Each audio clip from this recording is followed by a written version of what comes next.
And just before we get started, a word from our sponsors, NordVPN. To get the best discount off your NordVPN plan, go to nordvpn.com/talkingcity.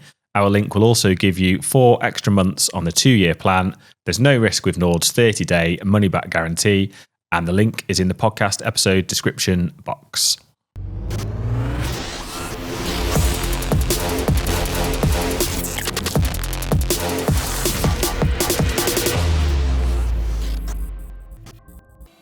Hello and welcome to the latest Talking City podcast with myself, Alex James, and Chief City writer Simon Bajkowski.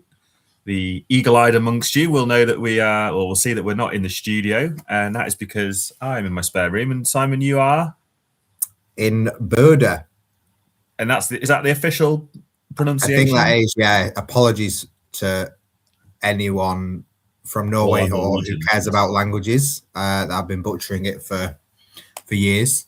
Well, for whenever I've mentioned it on the pod previously, but yes, I've landed in. It's beautiful, but it is dark already. So only a few hours of sunlight every day.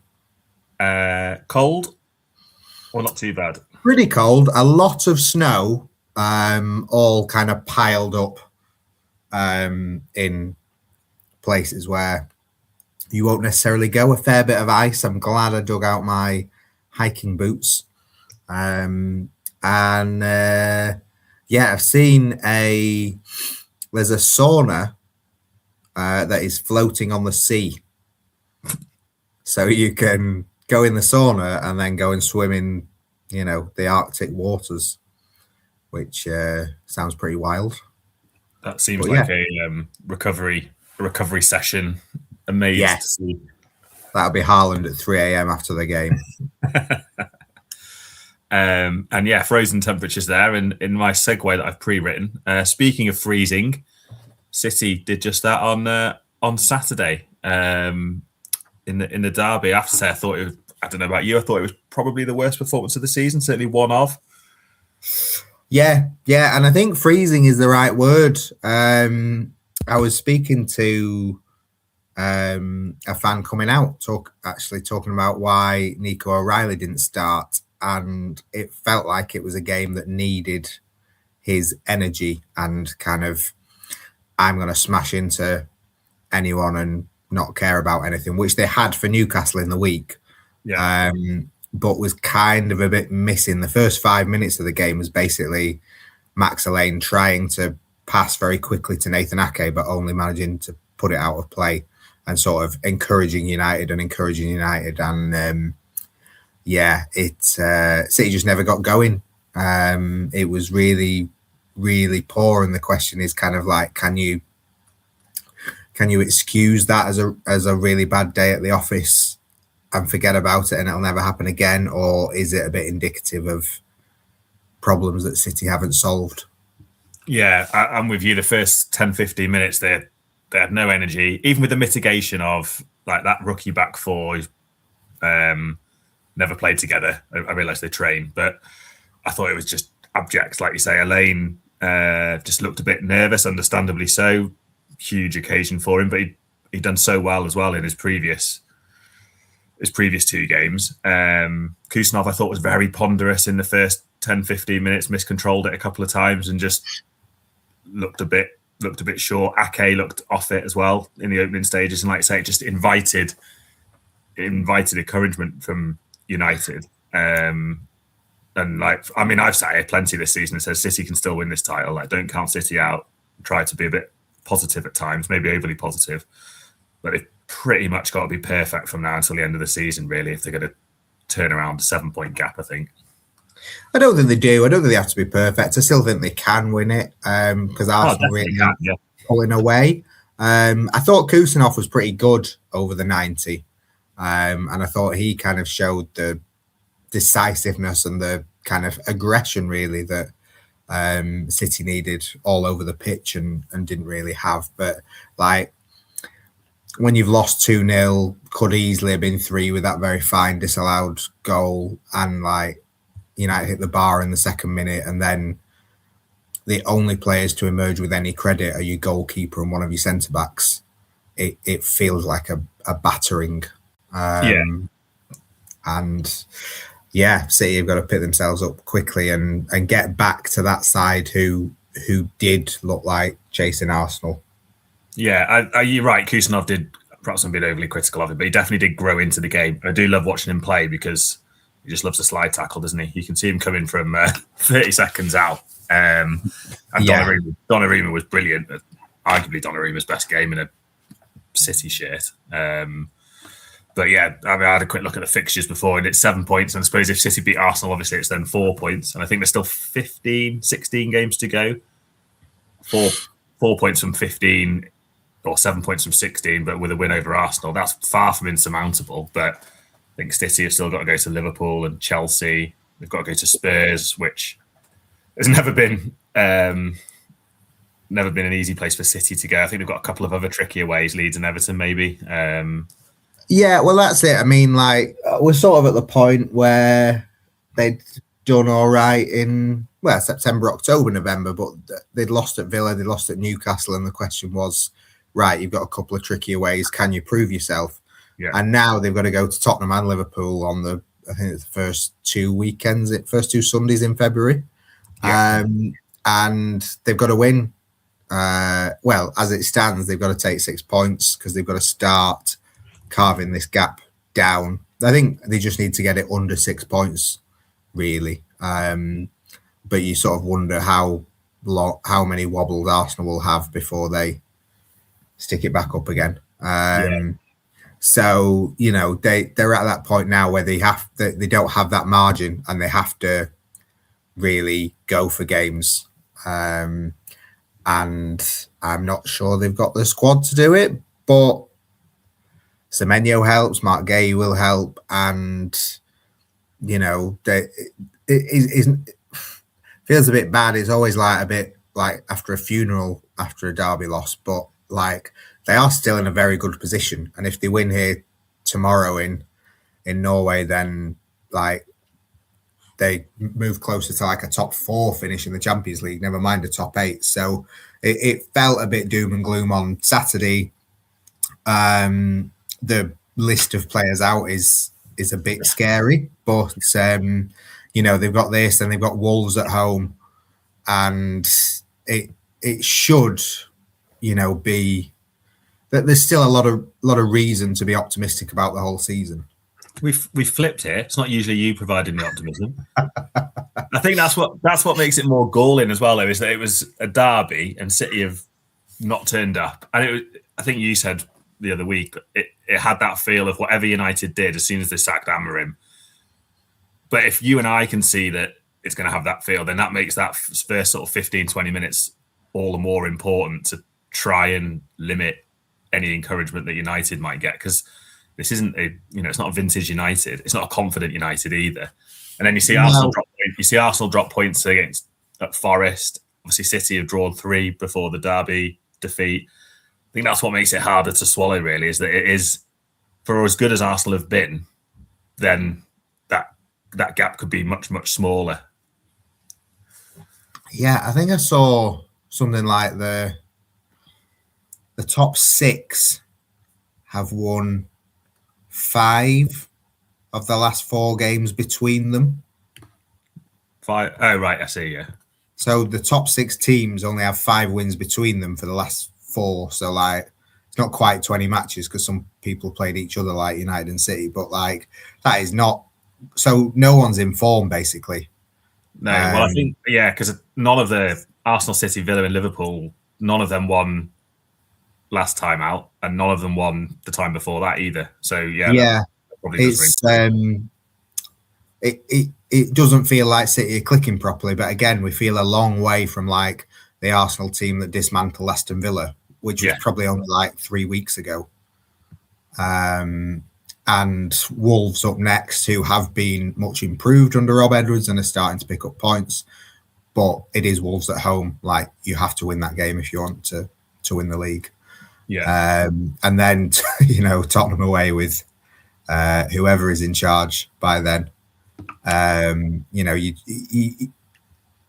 just at a point where you can't be like, oh, well, new manager bounced, never mind, that's 3 points lost. Oh, well, Anfield's always tough, never mind. Oh, well, Wolves are improving. Like, they've lost that ability to have an off day because they've had a really off day on the back of 3, not necessarily like terrible performances, but games where they didn't take the chances that they should have done, and they dropped points in all 3 of them as a result. So, yeah, a weaker position than they were in, but still, you know, they can get strong again. And if, you know, Marc Guéhi is going to help, quite obviously, because he's a brilliant player. He's 25, I think. He's obviously going to be a starter for England. He's been Crystal Palace captain. He's played a massive role in that sort of Palace resurgence up until the last couple of months. He comes in. Ruben Dias, I don't think, is too far away. John Stones could be fit in 2 weeks or 2 years. I'm not quite sure anymore. But if they can sort of, as you said, navigate maybe the next couple of weeks and start to see the advantage that Guéhi and Semenyo bring in terms of squad depth, and get a couple back, maybe Nico Gonzalez as well, then it does start to look a little bit healthier, and you start to see a little bit more of a squad capable of making an impact. Yeah, I think so. I think we kind of said at early January, I think after the Sunderland game, maybe it was like, this is survival mode. You've got to get through January. Yeah. And they picked up a bit, but then, well, no, they didn't pick up at all. So maybe we said it earlier. But I suppose they picked up in the cup games. But yeah, they've got a lot of players out, and the players that are available have played a lot of minutes and are sort of playing through pain or niggles or minor injuries. So it is tough, but that is where, you know, Semenyo's come in and had a real impact, and Guéhi coming in should kind of stabilise the team, whether it's next to Elaine, whether it's next to Kusanov, whether it's got Ake. I haven't yet checked, forgive me, I was going to check before the press conference tonight because Nico O'Reilly is up, but I wouldn't be surprised if Nico O'Reilly has played for England alongside Guéhi. Couldn't tell you off the top of my head, but no. But I mean, O'Reilly played for England in the last camp, and Guéhi is kind of England's premier defender now. So there's a bit of cohesion there. And it should just help City to feel more secure. And then it's on, you know, Marmoush to give Haaland a rest and show why he should be starting games, you know, regardless of whether Haaland's in the team or not, and provide like that other attacking threat. So we're at the point where it just needs players to step up, and Guardiola will kind of do it anyway. You know, I think Saturday was partly on him, but also when the players are all playing as badly as they played, you can't really do too much. But yeah, they just have to start winning games again. On the Guéhi deal, is this a bit more sort of indication as to how City are going about transfer windows under Vaiana, in terms of not opportunistic, because it isn't really opportunistic, but it is in a way, because they've sort of jumped the gun on everybody else, really. Who's been linked with clubs left, right, and centre, and City have been able to go and get a deal done in January for 20 million quid or whatever, which is just a snip for a player of his quality. Yeah, I would say it is opportunistic. You know, they weren't planning to buy him in January, but when you get Dias and Gvardiol, you know, both suffering significant injuries, they were like, we have to act. And they were going to try and compete for Guéhi in summer, and they were probably less chance of signing him in summer than Liverpool did, because Liverpool kind of nearly signed him last summer before Palace blocked it, and we're going to go again. And then they've gone, oh, right, actually, well, we'll bid in January. Liverpool are not going to bid this month. And we will sort of make it attractive enough that we can convince Palace and convince Guéhi to come. And you've now got a 25-year-old England regular, FA Cup winning, European experience player coming to spend 5.5 years, at least, you know, the peak years of his career at City. So Guéhi and Semenyo are signings for the long term, but they're proven Premier League, some of the best players in the Premier League that can make an immediate impact. And I think that is a sign that City are saying, we can still win trophies this season, we think we can. We need a few through the door, and we're going to do it now because it can help us now, but also, and we need it now, but also they will still be good for the next 5 years. Yeah, because it feels like Semenyo was of that ilk as well, in that the release clause was there. There's an opportunity. It feels a little bit like Trafford fell into that category. Donnarumma as well, potentially, where there are those deals are that they weren't necessarily long-term strategy deals, but they were deals that could be done, obviously, with Trafford with the matching clause, and Donnarumma with the scenario that unfolded at PSG, that City have maybe changed tack a little bit under Vaiana. Yeah, I think Trafford definitely falls into the category, but it's one that hasn't worked out, at least for the player, in the sense that sort of City can sell him on to Newcastle or whoever in summer and probably not lose any money on it.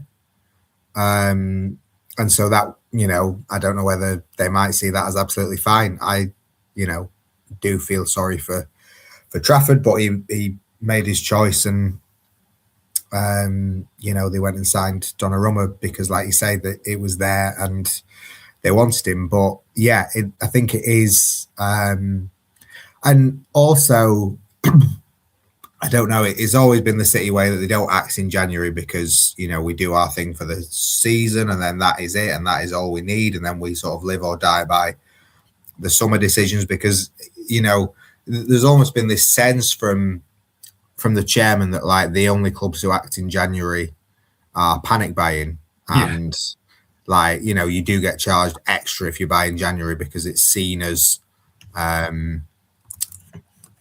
you not, if you wanted this player you should have got him in summer. That's the kind of feel of it, whereas Semenyo had a release clause which is sort of very, very cheeky Begiristan, which they then renegotiated, which again is very, very Begiristan. And then Guéhi for 20 million is one of those, like, you could have had him for free in summer, but is it worth paying that money now and 6 months of extra wages on the wage bill that has come down significantly because so many of the big earners have left, in order to get him now, but also for the next, if you were going to sign him in summer anyway and he can do a job for the next 6 months, is that gamble worth taking? And I think a lot more under Hugo Vaiana, the answer is more often yes. Yeah, and that the point you make there about the wages as well is it because, as ever, when City spend money, social media goes into meltdown with checkbook manager. City assign someone. If this doesn't work out, they'll sign someone else. If this doesn't work out, they'll just sign someone else. Even though for, I don't know, 7 Januaries in a row, City didn't really sign anybody in terms of players. But who's gone? De Bruyne, Kyle Walker, Gundogan, Edison, all players who would have been at the top or towards the top of the salary bracket. Grealish has gone out on loan. And they've signed Semenyo, and I'm sure Guéhi will be, not on insignificant wages, but they are not comparable in terms of salary, really, are they? No, it's a huge drop off because Grealish does count because his wages aren't being paid by City, and he was one of the top earners as well. De Bruyne, I think you mentioned. And then you have the fact that John Stones is almost certainly leaving at the end of the season, as is Nathan Ake. When you think back to kind of the City team that won the treble, or some of the great City teams they've had, I think you need five centre backs in your squad, really. And they had so when they won the treble, for instance, they had Ake, Akanji, Stones, Diaz, and Laporte. And you would look now, and they started this season with Ake, Stones, Diaz, Gvardiol, and Kusanov. And then if Stones and Ake are leaving, you need 2. And there's Vitor Rice that they paid 30 million for, who's on loan at Girona, who could come back in. We don't know. He's giving himself every chance. Max Alleyne has come back from Watford, and Sean, they didn't really pay much for him when they bought him from Southampton at a very young age. But kind of to not sign Guéhi, you're leaving yourself with three or four centre backs, and like John Stones, who will probably be leaving, has been there since 2016. So they've got quite a lot out of the 47 million they paid for him. Nathan Ake's been there since 2020. They've got quite a lot out the 40 million they paid for him. So yeah, it's quite funny when I see sort of like, oh, sign Ake, that doesn't work. Sign Guéhi, and it's like he sort of won the treble and 4 league titles. He did pretty well, actually. It wasn't like, oh, he's a massive failure, let's let him go. It's like he's been here ages. Yeah, he started that Champions League final, didn't he? I think. Yeah. So it's just sort of like natural replacement. But City haven't spent enormously in terms of net spend since kind of 2017, really. They spent big 2016, 2017. That is when they got all of their players that shaped the success they've had. Yeah. Then they've all kind of gone over the last 12, 18 months, 24 months. And that is why you're seeing, I think it's about just over 450 million from last January to this January. But then like Liverpool spent that just in summer, pretty much. And City are still well behind Arsenal in terms of net spend, and they're not that. I don't think they're much far ahead in terms of actual spend. Depends how far you go back. But like, spoiler, every big club spends a lot of money, as do Manchester City. So yeah, I think it's a good deal, and I think as well it's positive, because I think back to last summer when Florian Wirtz decided he wasn't joining City and he was joining Liverpool, and it felt a bit like the direction of travel was towards Anfield. They'd won the league, they were having this summer transfer window that would knock everyone else out, and it was like they're going to be untouchable now for years. And then, you know, City have signed Semenyo when a lot of clubs wanted him. They've signed Guéhi when a lot of clubs wanted him, and that has kind of not been lost on Hugo Viana and other people, that like, even with City having not won the title, even with all the uncertainty over Pep's future that comes and goes, people still want to spend the best years of their career at City. Yeah, absolutely. And just quickly before we go, we should probably just touch on the game tomorrow, Tuesday night in Bodø.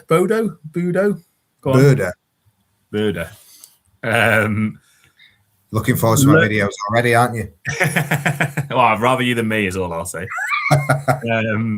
Loads of people unavailable for various different reasons. Probably the widest range of unavailability issues you can have: illness, injury, ineligibility, suspension. I think that's probably a full house on why you can't play a football game.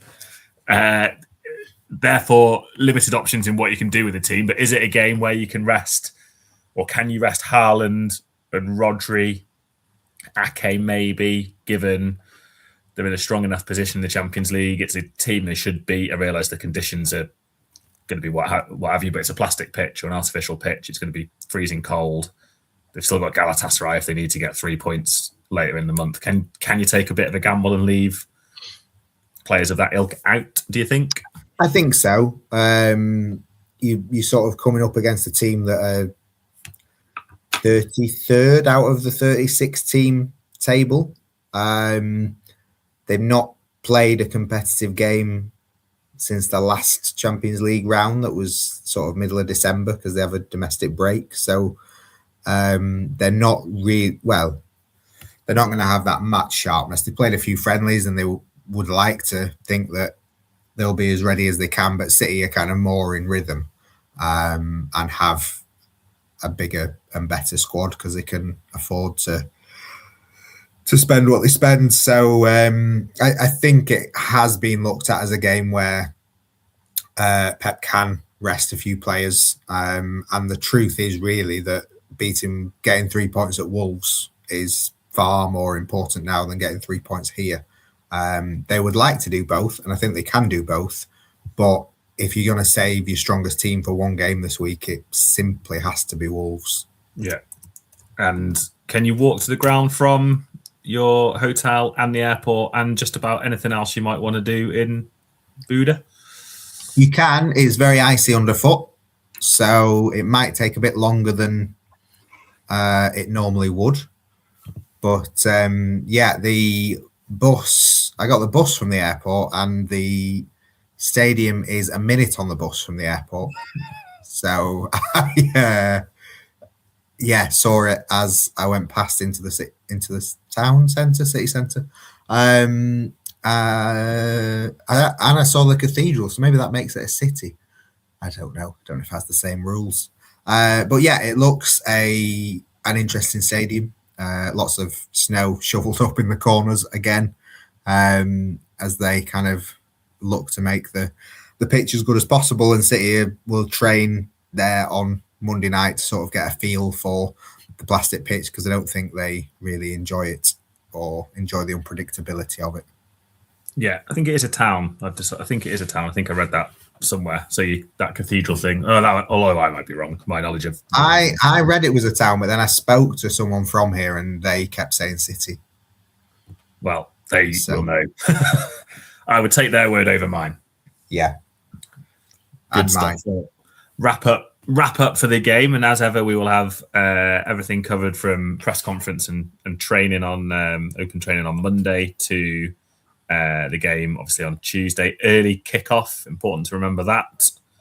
5:45 UK time. So what's that? 6:45 in Norway. Stop laughing. Yeah, yeah.